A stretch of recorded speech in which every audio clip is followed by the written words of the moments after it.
지난주는 우리 고유 명절인 설날이 있었죠. 우리나라는 새해를 두 번 지냅니다. 양력 1월 1일, 또 신정 새해로 보내고요. 또 음력 1월 1일, 또 구정 새해로 보내고 있습니다. 원래 우리나라는 그 신정 새해가 아니라 그 음력설, 그 구정설을 새해로 지냈었어요.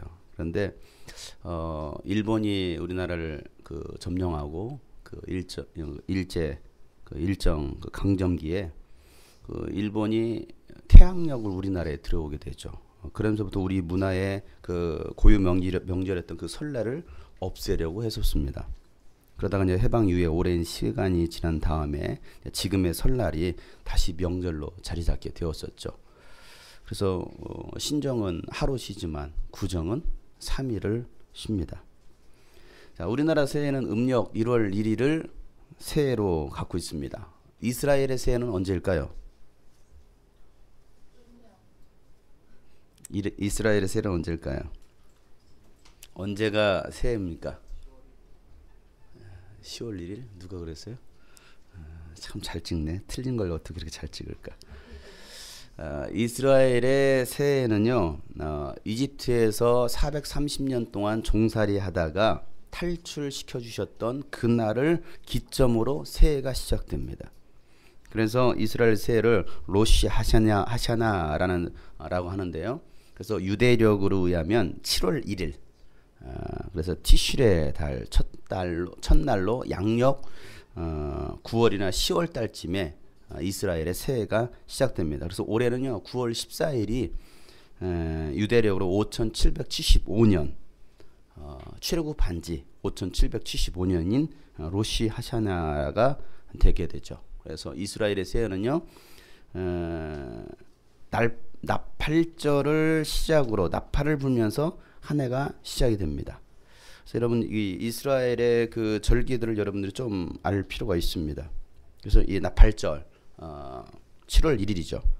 7월 1일을 시작으로 대속제일 10일, 초막절 15일부터 21일까지. 그 다음에 6월절이 있죠. 6월절은 14일입니다. 그 6월절은 예수님께서 죽으신 날입니다. 그리고 초실절이 나옵니다. 바로 6월절 다음 첫 일요일이죠. 안식 후 첫날, 바로 예수님께서 부활하신 날입니다. 그리고 무교절이 있습니다. 무교병을 먹는 무교절이 있죠. 그리고 77절, 오순절이라고 하는 77절. 그리고 나서 다시 나팔절이 시작됩니다. 이게 이스라엘의 절기예요. 나팔절로 새해를 시작하고 결국 다시 나팔절로 끝을 맺으면서 다시 시작하는. 자, 하나님께 정해주신 이 유대인의 절기는요, 예수님의 생애와도 일치하고 있습니다. 그렇기 때문에 여러분 이 이스라엘의 절기를 아는 게 여러분의 신앙에 굉장한 유익이 있고 또 여러분의 신앙을 점검할 수 있는 굉장히 중요한 절기이기 때문에 여러분들이 꼭 기억할 필요가 있습니다. 왜냐하면 마지막 예수님의 재림과도 연관이 있을 수 있다는 것을 우리는 알아야 돼요. 왜냐하면 이 절기대로 가고 있거든요. 죄아로 살고 있던 우리를 어둠에서 불러내서 빛 가운데로 인도하셨습니다. 우리를 빛 가운데로 인도하시기 위해서 예수님은 언제 잡히셨습니까? 6월절에 잡히셨습니다. 그리고 십자가에서 피 흘려 죽으셨어요. 그리고 3일 만에 예수님은 성경에서 예언하신 대로 부활하시고 첫 열매가 되셨습니다. 그 날이 바로 초실절입니다. 죄 용서받은 우리는 누룩이 들어가지 않는 무교병을 먹으면서 세상에서 죄의 노예가 되었던 날들을 기억하면서 거룩함을 살아가는 그 기간이 언제냐면 무교절이죠. 무교병을 먹는 무교절입니다.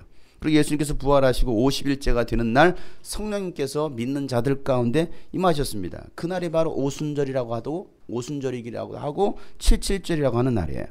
그리고 오순절 이후 지금까지 믿는 자들은 예수님의 재림을 기다리면서 살아가고 있습니다. 지금 바로 오순절 이후 우리가 지금 살아가고 있는 그 기간이죠. 자, 그리고 주님 오실 때 천사들은 나팔절에 예수님의 재림의 나팔을 불 것입니다. 이것이 요한계시록 8장 6절부터 7절에 있는 말씀입니다. 요한계시록 8장 6절부터 7절 말씀이 오면 그때 나팔을 하나씩 가진 7 천사가 나팔을 불 준비를 하였습니다. 첫째 천사가 나팔을 부니 우박과 불이 피에 섞여서 땅에 떨어졌습니다. 그래서 땅의 3분의 1이 타버리고 나무의 3분의 1이 타버리고 푸른 풀이 다 타버렸습니다. 그래서 예수님의 재림을 알리는 나팔을 분다라고 성경은 얘기하고 있어요. 여러분 그 7번의 나팔을 부는 그 사이에 지금 몇 번째 나팔이 울려졌을까요? 여러분 이 사실은 꼭 기억하세요. 지금 나팔이 불려졌다는 사실입니다. 지금 어느 때인가를 여러분들이 빨리 분별할 필요가 있습니다. 예전에 제가 지금쯤이면 나팔이 한 4번째 정도는 불었을 것이다 라고 제가 그 나팔을 불 때마다 일어나는 사건들이 예언되어 있는 대로 사실은 지금 계속 일어나고 있거든요. 여러분들이 지금 세상 돌아가는 것을 빨리 볼 수 있어야 됩니다. 그리고 성경 속에서 어떻게 예언되어 있는지를 우리가 좀 분별할 수 있는 좀 지혜가 있어야 되겠죠. 왜 하나님은 천사들 하여금 나팔을 불게 했을까요? 왜 천사들이 나팔을 불까요?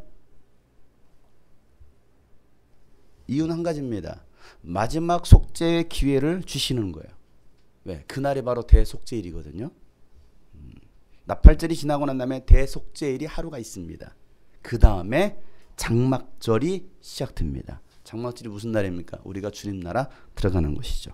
그러니까 이 나팔절과 대속죄일이 지나고 난 다음에 있은 후에 우리의 영원한 장막인 하나님 나라에 들어가게 되는 날이 바로 세상 끝날이죠. 마지막 예수님의 재림 심판의 날입니다. 여러분 지난주 설날 행복하게 보내셨습니까? 어떻게 보내셨나요? 먹을 것이 많이 있어서 여러분 행복하셨습니까? 오늘 말씀의 제목을 그래서 가장 행복한 설날이라고 했어요. 가장 행복한 설날. 여러분 이 설날, 설을 한자로 쓰면요, 설날을 다른 한자어로 말하면 신일이라는 단어를 씁니다. 신일.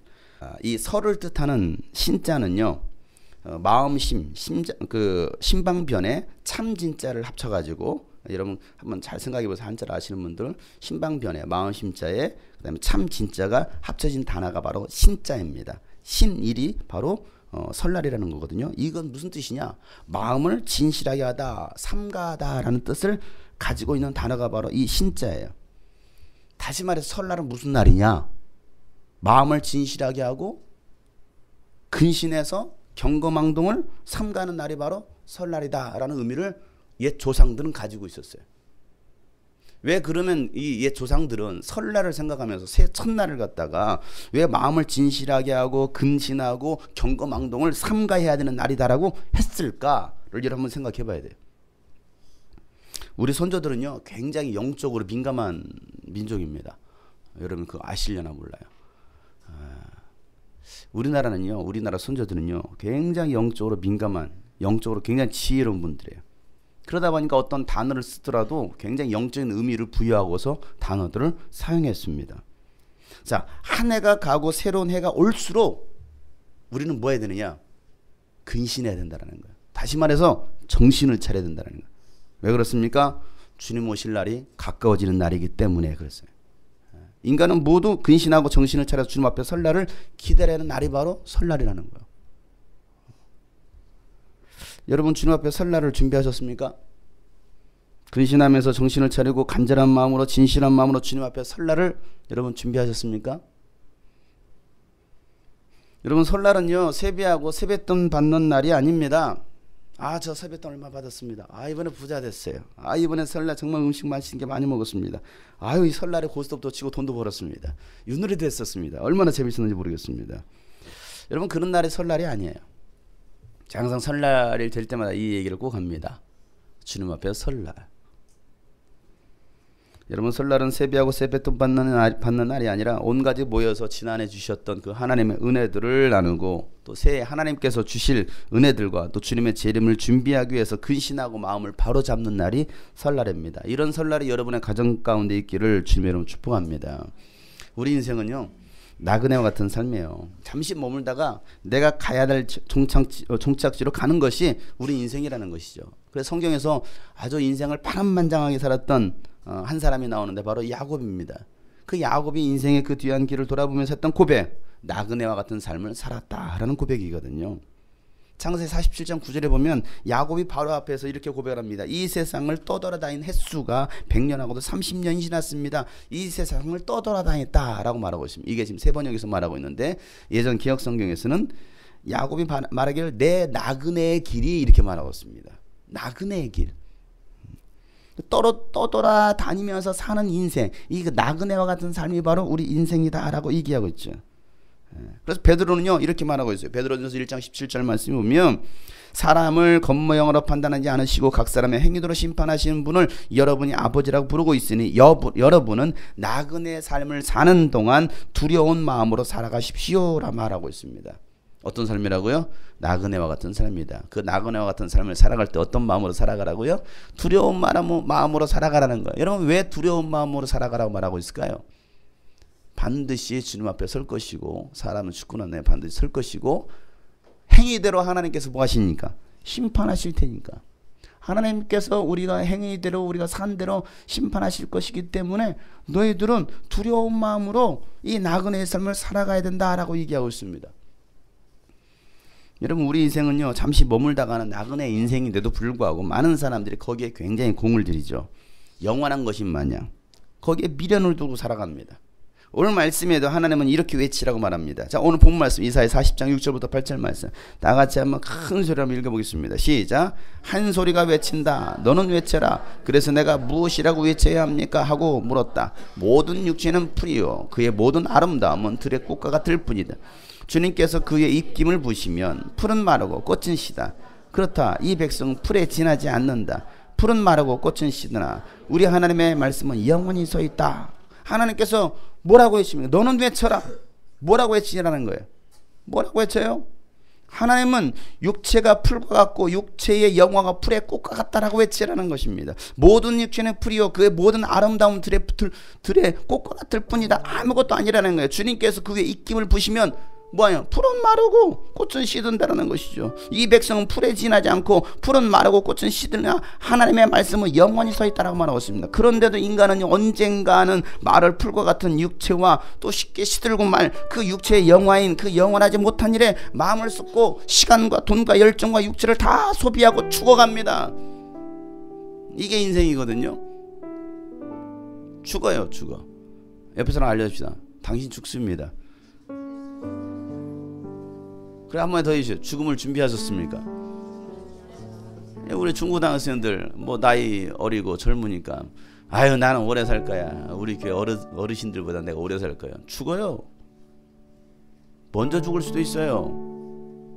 근데 사람들은 죽는다는 것을 기억하지 못하죠.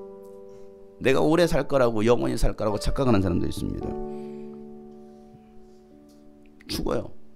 그런데 죽고 난 다음에는 반드시 심판이 있다. 그런데 심판이 있음도 알지 못한 채 살아가는 어리석은 사람이 너무나 많이 있습니다. 너무나 많아요. 죽고 난 다음에 반드시 심판이 있다라고 성경은 말하고 있는데 그 죽음 다음에 심판이 있음을 알지 못하고 살아가는 어리석은 사람들. 이 사실을 깨달았던 어떤 가수가 이런 복음성가를 불렀어요. 인생은 나그네 길 어디서 왔다가 어디로 가는가. 모르십니까 이거? 복음성가. 인생은 나그네 길 어디서 왔다가 어디로 가는지 모른다는 거예요. 인생은 벌거숭이 빈손으로 왔다가 빈손으로 가는 게 이게 인생이다. 이게 성경의 진리거든요. 사랑하는 성도 여러분, 이 땅에 미련을 두지 말길 바랍니다. 우리가 바라봐야 될 것은요, 이 땅이 아닌 하나님이 계신 하늘나라예요. 하나님께서 다스리시고 통치하시는 하나님 나라가 우리가 거할 영원한 나라, 영원한 처소라는 것이죠. 이 세상은 나그네 길 나는 다만 나그네 나의 집은 저 하늘 저 너머 있고 전사들은 하늘에서 날 오라고 부르니 나는요 이 땅에 있을 맘 없어요. 이 세상 나의 집은 아니요. 우리 구주 머지않아 다시 오실 때 천사들은 하늘에서 날노라고 부르니 나는요 이 땅에 있음만 없어요.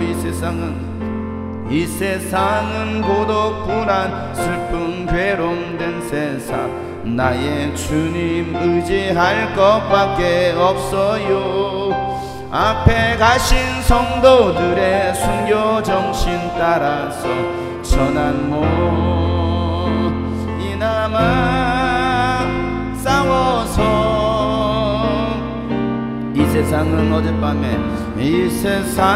어젯밤의 꿈과 같은 천막지 그 기쁨은 저마다 물거품 같고 해 아래서 바람 잡는 것과 같이 어때나 나는요 주님만 섬기고 살래요. 이 세상 나의 집은 아니요. 우리 구주 머지않아 다시 오실 때 천사들은 하늘에서 날 오라고 부르니 나는요 이 땅에 있을 맘 없어요. 우리는 영원하지 않은 이 육체를 가지고 살아갑니다. 뭐 건강하게 살면 7, 80이고 정말 건강 잘 지키면 120년까지 사는 것이 인생이다라고 성경은 말하고 있습니다. 건강 지키지 못하면 일찍 갈 사람도 있어요. 아니 낳자마자 죽는 사람도 있습니다. 어차피 우리 인생은 다 죽습니다. 죽는데 죽고 난 다음에 끝이 아니고 영원한 하나님의 심판이 있다는 사실이죠. 어떤 사람은 생명의 부활로, 어떤 사람은 심판의 부활로. 그래서 여러분 교회는 어떤 곳이냐? 교회는요 주님의 재림을 알리는 곳입니다. 기독교 신앙의 가장 아름다운 꽃이 무엇입니까? 부활과 재림이에요. 여러분 부활과 재림이 없다고 한다면 예수는 믿을 이유가 없어요. 예수님께서 십자가에서 죽으시고 부활하신 것은 우리에게 죄사함과 부활의 생명을 주시기 위해서 죽으셨고 부활하셨습니다. 그리고 부활하신 예수님은요 하늘로 승천하셨습니다. 그리고 다시 오시겠다라고 2000년 전에 약속하셨어요. 이건 예수님의 약속의 말씀입니다. 요한복음 14장 1절부터 3절 말씀에 보면 너희는 마음에 근심하지 마라, 염려하지 마라. 하나님을 믿으면 또 나를 믿어라. 내 아버지의 집에는 있을 곳이 많다. 그렇지 않다면 내가 너희가 있을 곳을 마련하러 간다고 너희가 말했겠느냐? 왜 예수님께서 내가 너희들의 집을 마련하러 가는지 아느냐라고 말씀하시면서 나는 너희가 있을 곳을 마련하러 간다. 내가 가서 너희가 있을 곳을 마련하면 다시 와서 너희를 나에게로 데려다가 내가 있는 곳에 너희와 함께 있게 하시겠다라고 예수님 말씀하셨어요. 예수님께서는 지금 우리의 집을 마련하고 계시는 중이에요. 그 모든 집을 마련하면 예수는 뭐 하시겠다라는 거예요? 내가 너희들을 다시 데리러 오겠다. 부활하신 예수님은 하늘로 승천하실 때 천사가 나타나서 이런 말을 하죠. 제자들에게 사도행 1장 1절 말씀에 갈릴리 사람들아 어째 하늘을 쳐다보고만 있느냐. 너희를 떠나서 하늘로 올라가신 이 예수는 하늘로 올라가신 것을 너희가 본 그대로 다시 오실 것이다 라고 천사가 말하고 있습니다. 예수님도 다시 오실 것이다 라고 예언하셨지만 천사들도 우리에게 말하기를 너희들이 본 예수님, 부활하신 예수는 다시 너희들이 본 그대로 오실 것이다 라고 천사가 말하고 있습니다. 예수님이 이 땅에 믿는 자들을 데리러 반드시 오십니다. 이것이 기독교 신앙의 결론이에요. 예수님의 재림이 없다고 한다면 우리가 여기서 예배 드릴 이유가 없어요.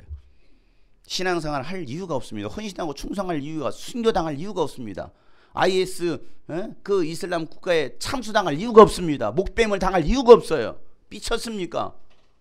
예수님의 재림이 없고 죽고 난 다음에 세계가 없는데 미쳤습니까? 히브리서 10장 37부터 39절 말씀이 말하기를 이제 아주 조금 있으면 오실 분이 오실 것이요 지체하지 않을 것이다. 예수님께서 곧 오실 것이다 라고 성경 말하고 있으면 나의 의인은 믿음으로 살 것이다. 그가 뒤로 물러서면 내 마음이 그를 기뻐하지 않을 것이다. 우리는 뒤로 물러나서 멸망할 사람들이 아니라 믿음을 가져서 생명을 얻을 사람들이다 라고 말하고 있습니다. 여러분 예수 재림의 신앙을 믿는 자들이 가져야 될 신앙의 자세가 뭡니까? 의인은 믿음으로 사는 것이다 라는 것이죠. 따라서 합니다. 의인은 믿음으로 사는 것이다. 여러분, 믿음으로 산다는 것이 무엇입니까? 그저 믿습니다. 믿습니다. 힘 주어가지고 믿습니다. 믿습니다.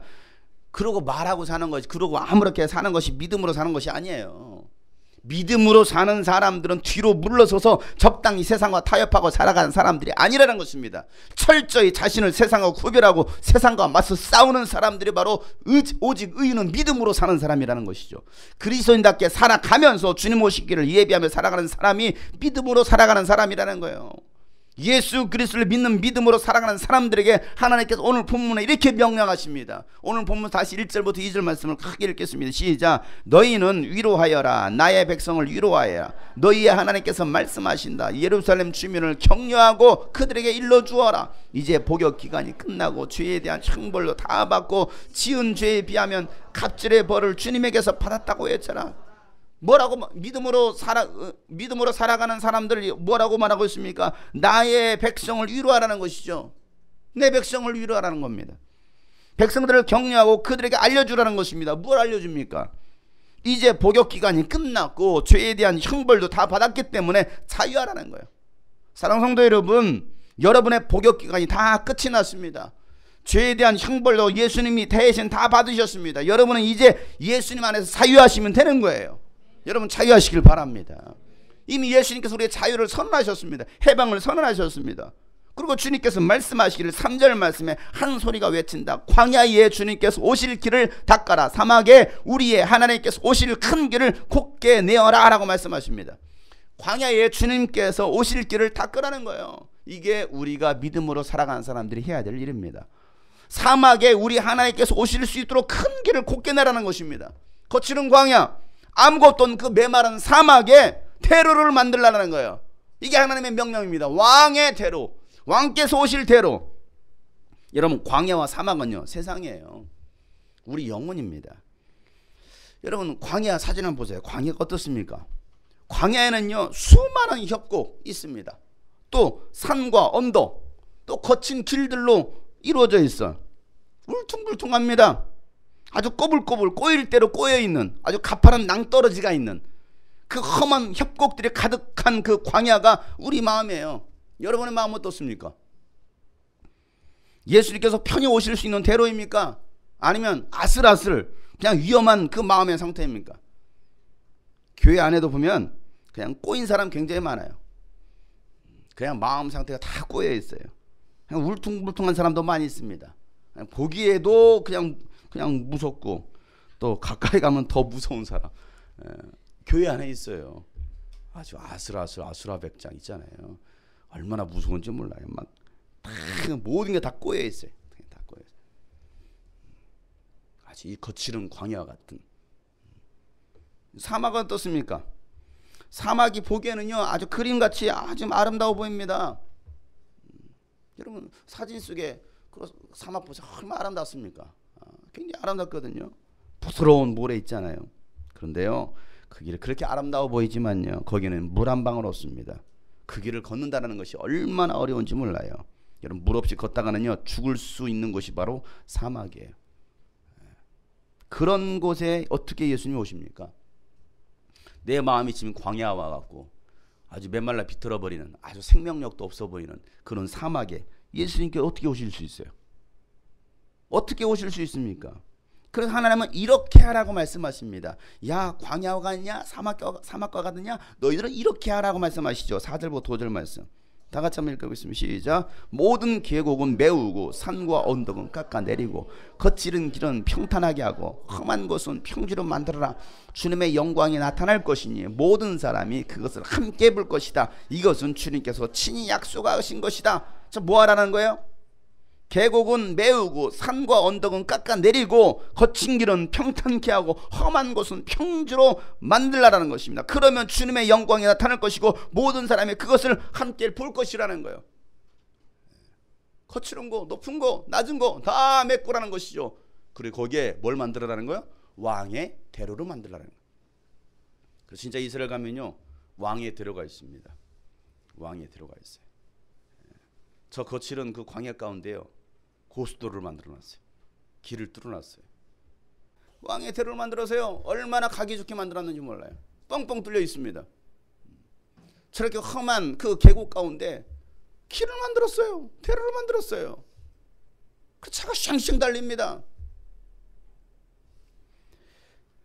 여러분, 우리 마음을 평탄케 하지 않는다면요, 주님은요 우리 마음에도 들어오실 수 없어요. 우리를 다스릴 수도 없습니다.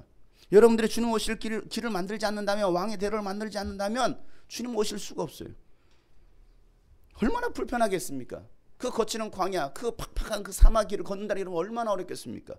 그러니까 우리가 할 일이 뭐예요? 왕의 대로를 만드는 거예요. 내 영혼의 왕의 대로. 나부터 먼저 내 안에는 광야와 사막을 평탄케 해야 됩니다. 그리고 세상을 향해 나가라는 것이죠. 그리스도인들은요 주님 오실 길을 예비하는 자들입니다. 어떻게 예비합니까? 세상을 향해서 외치라는 거예요. 세상을 향해서 외치라. 자, 9절 말씀 다 같이 한번 읽겠습니다. 시작. 좋은 소식을 전하는 시온아, 어서 높은 산으로 올라가거라. 아름다운 소식을 전하는 예루살렘아, 너의 목소리를 힘껏 높여라. 두려워하지 말고 소리를 높여라. 유다의 성읍들에게 여기에 너희 하나님이 계신다 하고 말해. 자, 뭐라고 외치라는 거예요? 여기에 너희 하나님이 계신다. 한번 선포합시다. 시작. 그게 선포하는 겁니까? 그게 외치는 겁니까? 외치세요. 크게 외치세요. 뭐라고 외쳐요? 시작. 산에 가면 야호 막 외치잖아요. 이게 외치는 거예요. 야호, 이거 외치는 거 아닙니다. 여기에 하나님이, 너희 하나님이 계신다, 이거 외치는 거 아니에요. 외치는 것은 진짜 메아리 울러터처럼 여기에 너희 하나님이 계신다 외치라는 거죠. 외쳐보세요. 시작. 여기에 너희 하나님이 계신다. 그러니 회개하고 예수님을 믿으라. 하나님의 나라를 맞이하라. 이거 외치라는 거예요. 외치라는 거거든요. 예수님의 재림이 임박했습니다. 회개하시오. 외치라는 거예요. 예수님의 재림이 임박했어요? 회개하세요. 이게 아니에요. 이런 무엇이 좋은 소식입니까? 도대체는 뭐가 복된 소식인가요? 뭐가 복음인가요? 자식 잘 되라는 말이 여러분 좋은 소식입니까? 아, 이번에 수능 대박 나서 너 서울대 들어가야, 카이스트 들어가라야. 여러분, 그게 정말 복된 소식일까요? 만사 형통하고 사업 대박 나서 부자 되라는 말이 여러분 좋은 소식입니까? 성경에서 말하고 있는 좋은 소식은요, 하나님께서 여기 계시니 회개하고 하나님을 믿으라는 거예요. 이게 좋은 소식이라는 거예요. 어떻게 보면 좀 이상한 말이에요. 회개하시오. 이게 좋은 소식이래요. 심내요한은요 이 복음을 알았기 때문에 자신의 영광을 구하지 않고 뭐합니까? 회개의 복음을 선포합니다. 마태복음 3장 1절부터 3절 말씀에 보면 그 무렵에 침례자 요한이 나타나서 유대의 광야에서, 그 광야에서, 여러분 그 혁구 있잖아요. 저 광야에서 선포하면서 말하기를 회개하라, 하늘나라가 가까이 왔다. 이거 선포하다라는 거예요. 회개하라, 하늘나라가 가까이 왔다.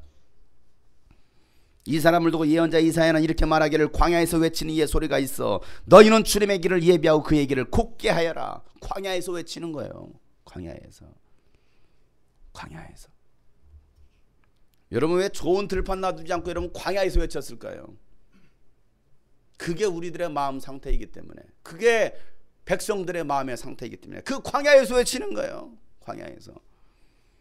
회개하라고 외치는 것은요 사람의 귀를 즐겁게 하는 말이 아닙니다.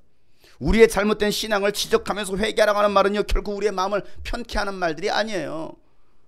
여러분, 누가 회개하라, 당신의 잘못을 뉘우치고 돌아서고 바꾸시오, 여러분 누가 그 말을 듣기 좋아합니까? 회개하라는 복음을 들었을 때 사람들은 두 부류로 반응합니다. 한 부류는요 회개 말씀 앞에 가슴을 찢으면서 회개하는 사람하고, 한 부류는요 옷을 찢으면서 죽이려고 하는 사람이에요. 여러분은 어떤 사람입니까? 두 부류라니까요. 가슴을 찢고 회개하든지 아니면 옷을 찢고 기분 나빠 저놈을 죽여버려 돌을 들어 던지려고 하는 사람. 두 부류입니다. 여러분, 침례 요한의 그 회개복음을 들었을 때도 그랬습니다. 두 부류가 나타났죠. 결국 침례 요한은 죽임을 당했습니다. 예수님의 회개복음을 들었을 때 두 부류로 나눠졌습니다. 결국 예수님을 죽였습니다. 베드로의 설교를 들었을 때도 그랬습니다. 스데반의 설교를 들었을 때도 그랬습니다. 어떤 사람은 회개하는 사람이 있는가 하면 어떤 사람은 돌을 들어서 스데반을 쳐 죽이더라는 것이죠. 오늘날도 마찬가지입니다. 회개하라는 말씀을 사람들은 별로 좋아하지 않아요. 그렇다 보니까 목회자들이 회개하고 복음을 믿으라는 말씀을 전하지 않습니다. 진리를 진리대로 전하지 않고 있습니다. 사람의 귀나 즐겁게 하고 사람의 비유를 맞추는 설교를 하고 있습니다. 그렇게 하면 여러분, 그렇게 하면 둘 다 죽는 거예요. 복음을 전하지 않는 목회자들 때문에 복음을 모르는 성도들이 죽어가고 있다는 사실이에요. 이게 오늘날의 한국교회 현실입니다. 아니, 세계교회 현실입니다. 지금은 회개의 복음이 필요한 시대예요. 스데반처럼, 사도 바울처럼 목숨 걸고 회개의 복음을 전할 사람이 필요합니다. 그들이 주님의 재림을 준비하는 사람들이에요. 그래서 바울은 말하죠. 갈라디아서 1장 9절부터 10절의 말씀, 우리가 잘 아는 말씀입니다. 우리가 전에도 말하였지만 이제 다시 말합니다. 여러분이 이미 받은 것과 다른 복음을 여러분에게 전하는 사람이 있다면 그가 누구든 저주를 받아야 마땅합니다. 오늘 저도 바울처럼 이 얘기를 합니다. 예수의 복음 외에 복음이 아닌 다른 복음을 전하는 사람이 있다 한다면 저주를 받아 마땅합니다. 그가 목사든지 저주를 받아야 됩니다. 왜 성도들에게 필요한 복음을 전하지 않느냐 이 말이에요. 들어야 될 메시지를 전하지 않느냐 이 말이에요. 저주를 받아야 됩니다. 내가 지금 사람들의 마음을 기쁘게 하려고 하고 있습니까? 아니면 하나님의 마음을 기쁘게 해드리려고 하고 있습니까? 아니면 사람의 환심을 사려고 하고 있습니까? 내가 아직도 사람의 환심을 사려고 하고 있다면 나는 그리스도의 종이 아닙니다라고 바울은 고백하고 있습니다. 여러분은 사람의 마음을 기쁘게 하는 사람들입니까? 아니면 하나님의 마음을 기쁘게 해드리는 사람입니까? 어떤 사람인가요? 사람의 비유를 맞추는 사람입니까? 아니면 사람의 비유를 맞추지 않더라도 할 말을 하는 사람입니까? 저는 사람의 환심을 사려는 목사가 아닙니다. 저를 추종하는 사람들을 많이 만들려는 목사가 아닙니다. 많은 사람이 저를 반겨주지 않아도 저로 인해서 복음을 받아들이고 회개하는 한 사람이 있다 한다면 저는 그 사람을 위해서 회개의 복음을 선포할 것입니다. 그 사람을 위해서 저는 왕의 대로를 만들 것입니다. 왜? 이게 제가 해야 될 일이거든요. 이게 우리 교회가 해야 될 일입니다. 명절에 고향집에 내려갔더니 어머니께서 저에게 이런 말씀하셨습니다. 야, 요즘 우리는 말이야 네 설교 보는 재미로 산다, 이게 하셔요. 요즘은 매일같이 네 설교 보는 재미로 살고 있다. 왜 이런 말씀 하시냐? 얼마 전에 제가 시골집에 제가 설교하는 것을 보실 수 있도록 KT 인터넷 올레 TV를 놔드렸어요. 올레 TV 간접 광고. 왜냐하면 이 올레 TV 채널 888번에 들어가면 말씀 집회 코너에서 우리 주님이 꿈꾸시게 그 주일 설교, 또 유수비전 집회, 또 영바 영성을 언제든지 볼 수 있다고 제가 가르쳐 드렸어요. 그랬더니 매일 TV를 켜놓고 제 설교를 다 찾아보시는 거였어요. 아유, 저보다도 더 잘하셔요. 저는 염려를 했거든요. 나이 드신 분이 뭐 거의 80 다 되시는 분들이 75세 드신데 이거 리모컨 조작하면서 그걸 또 찾아 들어가야 되거든요. 젊은 사람도 사실 찾기 힘들어요. 나이 드신 분들이 그거 찾아보기 쉽겠나. 그래서 대충 하나만 알려드렸어요. 그랬더니 이미 다 파악하셔가지고요. 그 찾기 힘든 영바오까지 다 찾아보셨더라고요. 거기 참 찾기 힘들거든요. 칼럼 코너에 들어가 있기 때문에. 그런데 뭐 영바오, 주일 설교, 유스비전 캠프, 뭐 미니 캠프 다 찾아보셨어요. 왜? 그것만 켜놓으면 24시간 풀로 들어가거든요. 끄지 않는 이상 계속 들어갑니다. 계속 들어가요. 그러면서 얼마나 기뻐하시던지 그 옛날 불렀던 꿈이 이루어졌던 거예요. 텔레비전에 내가 나왔으면 정말 좋겠네. 정말 좋아요. 왜? 아들이 TV에 계속 나와요. TV만 켰더면 그냥 계속 나오니까. 여러분 얼굴도 텔레비전에 나옵니다. 방송이 되고 있어요. 전국 전 세계 여러분의 얼굴이 나가고 있어요. 좋으시겠어요? 텔레비전에 여러분의 얼굴 나와서. 얼마 전에 그 미국에서 전화가 왔습니다. 전화가 이런 말씀 하시더라고요. 요즘은 어느 성도분이 안 보이시네요. 무슨 일 있으신가 봐요. 해외에 계신 성도들이 여러분을 걱정하고 있습니다. 왜? 다 보고 있거든요. 그런데요, 어머니께서 한 가지 궁금한 게 있다고 하시면서 이렇게 물어보시더라고요. 야, 너는 그렇게 열정적으로 은혜롭게 설교하는데 왜 아멘 소리가 안 나오냐? 이렇게 아멘 소리가 안 들리냐? 우리 교회에서는 그렇게 설교했으면 아멘 소리가 크게 나왔을 텐데 왜 너네 교회는 아멘 소리가 안 들리냐? 일부러 소리를 뺀 거냐? 이렇게 물어보시더라고요.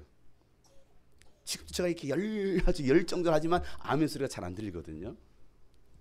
그 예를 들어 제가 생각해 봤습니다. 왜 안 들리지?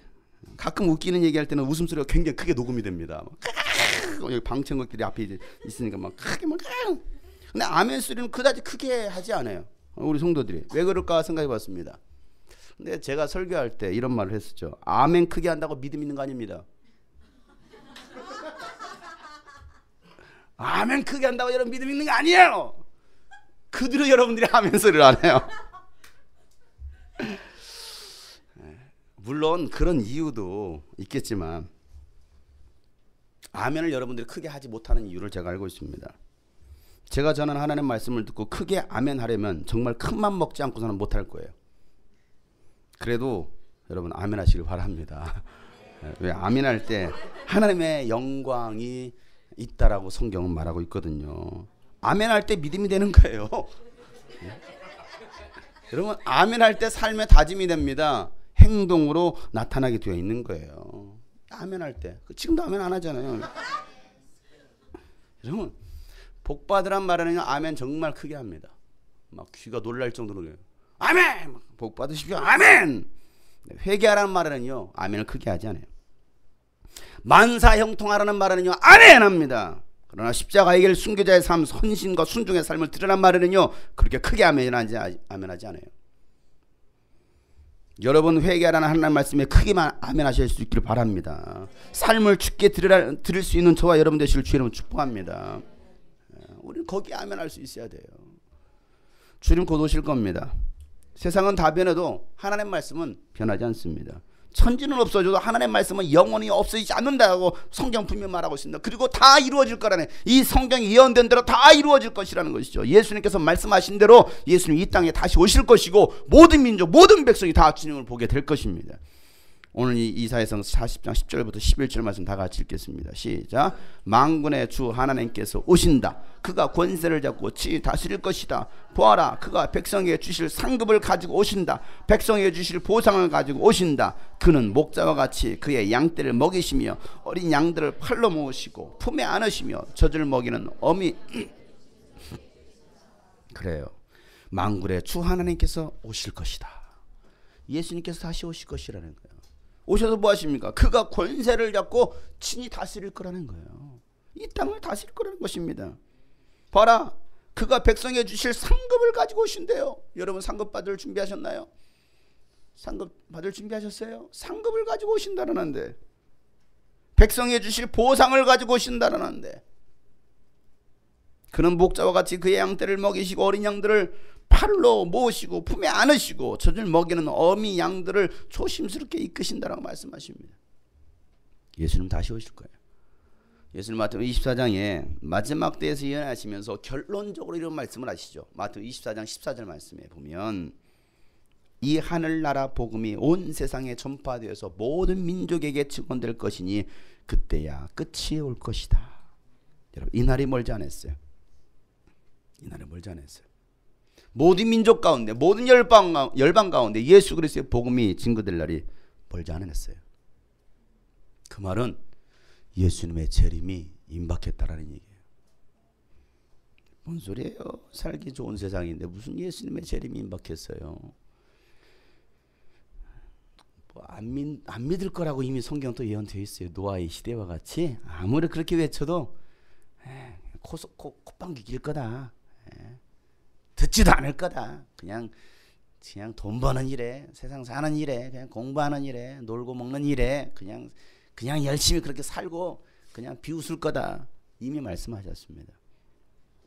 그러나 여러분 노아 가족처럼 주님의 재림을 구원의 방주를 준비할 수 있는 저와 여러분 되기를 소망합니다.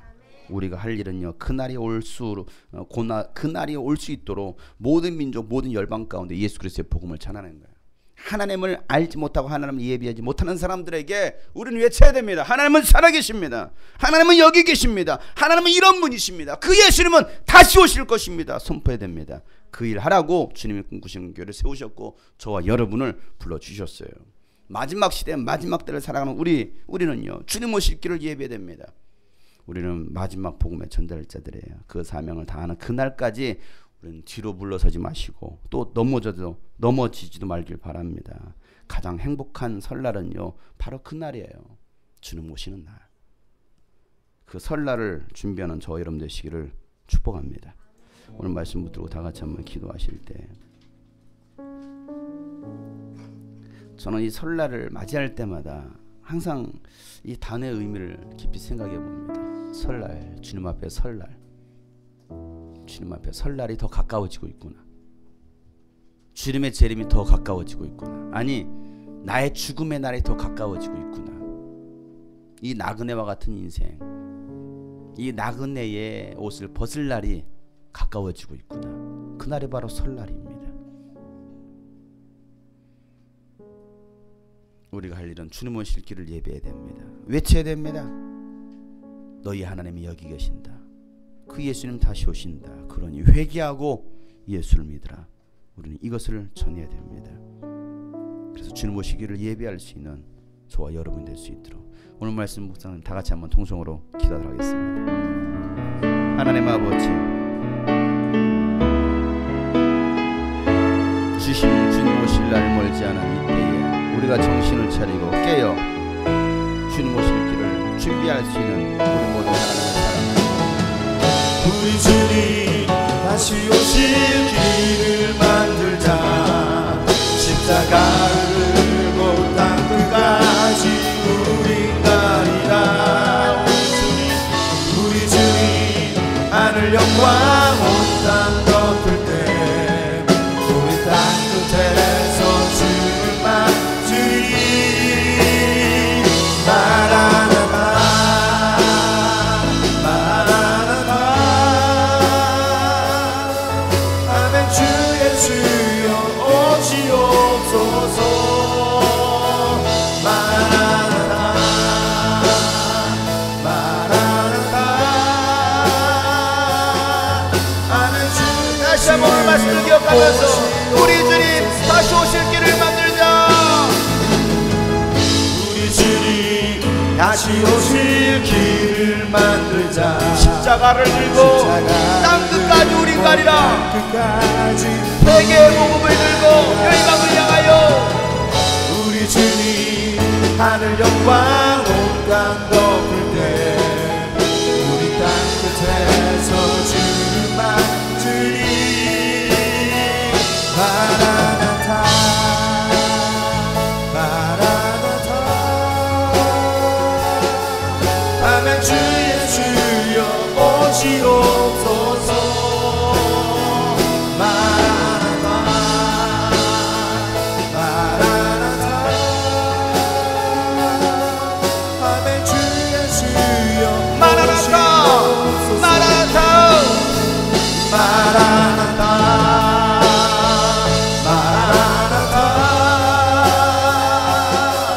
아멘. 주 예수여 오시옵소서. 모든 열방의 주님을 예배하는 그날까지 모든 민족, 모든 방언, 모든 백성이 다 주님을 예배하게 될 것입니다. 할렐루야, 할렐루야, 할렐루야 할렐루야 할렐루야. 어린 양 할렐루야 할렐루야.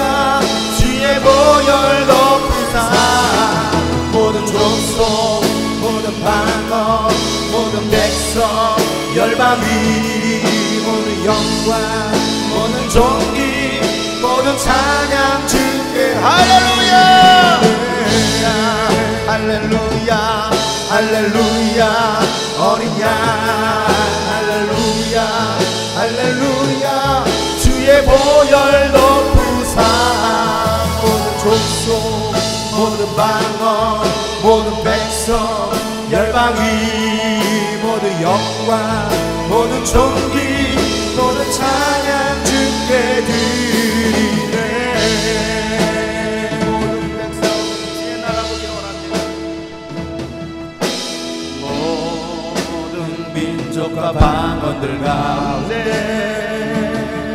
수많은 주 백성 모였네. 주의 보혈과 그 사랑으로